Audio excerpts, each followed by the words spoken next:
2026 சட்டமன்ற தேர்தலில் மக்கள் யார் பக்கம் இருக்காங்கன்னு சொல்லிட்டு ஒவ்வொரு தொகுதிகளா சென்று கேட்டு தெரிஞ்சுட்டு இருக்கோம். திருத்தணி வந்திருக்கும். இங்க இருக்கக்கூடிய மக்கள் எல்லாம் யார் பக்கம் இருக்காங்கன்னு சொல்லிட்டு அவர்களிடமே கேட்டு தெரிஞ்சுக்கலாம் வாங்க. சூரியன் தான் வரணும் திரும்பி இந்த வாட்டி. இந்த கவர்மெண்டே சரியில்லை. இது தமிழ்நாடுல டிஎம் ஆட்சி மாற்றம் 100% வேணும். 100% வேணும். டிஎம்கே கவர்மெண்ட் ஓஞ்சி போனாதான் தமிழ்நாடு உருப்படும். இப்ப இருக்கிற தலைமுறைக்கு விஜய் தான் வருவாருன்னு சொல்றாங்கம்மா.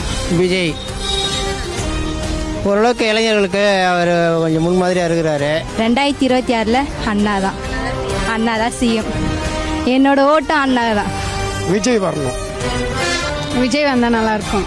ஆட்சி மாற்றம் வேணும், அவ்வளவுதான். தளபதி மேடம்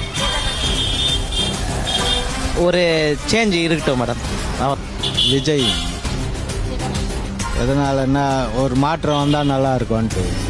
விஜய் வந்தால் தான் நல்லா இருக்கும். விஜய் வந்தால் எல்லாருமே நல்லா செய்வார். எனக்கு விஜய் தாங்க வரணும். இல்லை புதுசாக வந்தால் ஏதாவது புதுசாக நம்மளும் எதிர்பார்க்கலாம். இப்போ இருக்க ஜென்ரேஷனும் அவங்களும் அதுதான் விரும்புகிறாங்க. நானும் எதிர்பார்க்குறேன். டிஎம்கே தான். டிஎம்கே வந்தா நல்லா. விஜய் தான் வரணும். டிஎம்கே தான் வர வாய்ப்பு இருக்கு. விஜய் வந்தால் நல்லா இருக்கும். அண்ணன் விஜய் வந்தால் நல்லா இருக்கும்னு நாங்கள் நினைக்கிறோம்.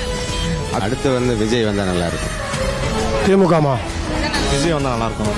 எல்லா எதயத்திலும் விஜய் கண்டிப்பா வருவாரு. டிஎம்கே தான். விஜய் வரதுக்கு தான் வாய்ப்பு இருக்கு. டிஎம்கே தாங்க வரும். புதுசா வந்துருக்காரு, இவர் எதனா பண்ணுவாரான்னு பார்ப்போம். விஜய் சார். விஜய் வருவாருமா.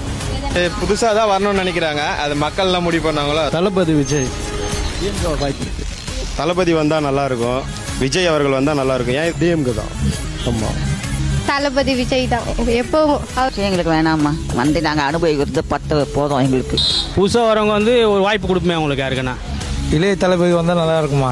ஸ்டாலின் வந்தால் நல்லா இருக்கும். விஜய் வரணும். விஜய் தான் வரணும்.